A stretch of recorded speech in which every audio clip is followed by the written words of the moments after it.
Halo, kembali lagi bersama channel Learning by Doing. Jadi kita akan lanjutkan sesi dari bootcamp cyber security, yaitu mengenal sedikit mengenai cyber security itu apa. Nah, di video sebelumnya kita juga sudah belajar untuk instalasi kali Linux di dalam sebuah virtual machine dan bagaimana cara untuk kita merubah networking. Di situ ada NAT, ada bridge, ada host only. Nah, sebelum kita melanjutkan ke praktek, kita akan coba mengenal apa itu cyber security. Nah, di sini perlu kita ketahui ya, waktu di tahun 2019 itu terjadi kebocoran data yang sangat besar sekali. Di sini sekitar 4,1 miliar data itu terekspos keluar gitu, karena mungkin ini data-datanya berupa data-data penting ya dari berbagai ada elemen industri, mungkin ada yang dari pemerintahan dan lain sebagainya. Lalu si hacker ini ternyata mertas itu setiap 39 detik ya, nggak nyampe 1 menit itu si para hacker ini meretas sistem-sistem yang mungkin dianggap oleh si hacker itu bisa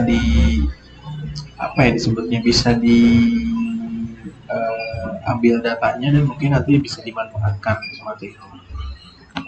Lalu yang ketiga di sini katanya sekitar 57% si para hacker ini menggunakan metode atau teknik social engineering ya, atau di sini phishing attack, di mana phishing attack itu para hacker membuat membuat seperti link yang dimana nanti si targetnya itu ngeklik link tersebut yang mengakibatkan terjadinya perpindahan data atau mungkin terjadinya pintu masuk bagi para hacker untuk meretas sistem atau lain sebagainya gitu. Biasanya social engineering ini digunakan untuk phishing attack lebih ke arah email dan lain sebagainya. Dan ternyata di sini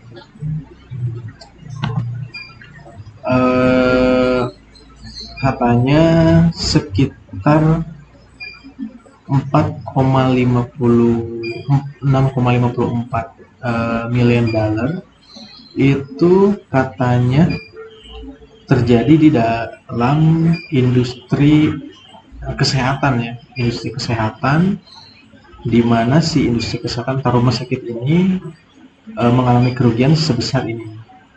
Nah, dikarenakan ya mungkin data tadi, kebocoran data yang mengakibatkan mungkin ada penembusan sejumlah uang hingga mencapai kerugian ini seperti ini. Ya, kalau misalkan kita cek di sini, kalau misalkan kita cek di sini, ya ini kebanyakan menggunakan teknik social engineering ya, atau phishing attack, dimana ya gitu. Jadi si hacker membuat sebuah fake link, dimana link tersebut disebarkan ke email-email untuk nantinya si korban atau target ini ngeklik seperti itu. Nah, mungkin untuk untuk kita bisa ngecek secara real time apakah hacker ini bisa kita lihat secara langsung, itu teman-teman bisa menggunakan yang namanya threatmap.checkpoint.com ya, atau banyak sih sebenarnya, kayak misalkan Kaspersky dan masih banyak lagi ya, ada Cyber Eye. Nah, ini kalau misalkan kita cek di sini, ini adalah serangan yang terjadi pada saat ini ya. Pada saat ini video ini diambil, itu ini banyak. Kalau misalkan kita cek dari negara A ke negara B, ini kebanyakan ke apa? Israel, lalu di sini ada Jerman, ada Rusia, ada United States, Kanada. Dan di sini kalau misalkan di sini kan ada warna oranye, merah. Nah, ini menandakan kalau merah ini dia nge-attack berupa malware, kalau yang kuning ini nge-exploit ya, entah itu mungkin exploit database, exploit server, exploit networking, dan lain sebagainya. Kalau misalkan kita cek di sini top target country-nya ini ada di Mongolia, Georgia, Nepal, Angola, Macau, yang mungkin apa ya disebutnya itu, negara-negara yang ada di sini memiliki data-data yang sangat penting, atau bisa jadi negara ini kurang dari segi security-nya gitu. Nah, ini ada yang biru ya, phishing. Yang ke Hong Kong phishing ini bisa kita cek di sini. Nah, ini katanya ada full client, ada banyak lah, ada yang mengirimkan HTTP, mengirimkan berupa malware ya, seperti itu. Nah, teman-teman bisa cek aja di sini. Nah, selanjutnya kita kembali ke sini. Yang terakhir itu ada yang namanya jenis-jenis hacker ya. Ini jenis-jenis hacker. Di sini jenis hacker itu terbagi menjadi 3 kategori. Yang pertama ada grey hat hacker, yang kedua ada black hat hacker, dan yang ketiga ada white hat hacker. Nah, kita bahas dulu dari grey hat hacker. Jadi grey hat ini sebenarnya dia bisa dikatakan lebih ke apa ya? Lebih ke iseng lah, ada di tengah-tengah black hat dan white hat. Nah, contoh misalkan ketika dia ingin mencoba meretas sebuah sistem dan mungkin berhasil, nah itu hanya sebatas isengnya dia, lalu nggak diapa-apain seperti itu. Jadi dia cuma ngecek, ngetes doang apakah berhasil atau enggak. Nah, kalau yang kedua ini black hat. Nah, black hat ini lebih ke peretas yang memang dia mempunyai sesuatu yang negatif. Contoh misalkan ketika meretas sebuah sistem, dia ingin mengambil semua data yang penting, yang dimana data itu harusnya memang privacy ya. Lalu dia hack, dan mungkin datanya itu bisa dia olah menjadi hal-hal yang memang tidak diinginkan gitu untuk company-company tertentu. Lalu yang ketiga ini white hat hacker. Ini sebenarnya sama dengan black hat, cuman ini kebalikannya ya. Jadi dia mencoba meretas, lalu ketika memang ada sistem yang ketika memang sistemnya bisa dibobol, lalu dia reporting ke kliennya dari segi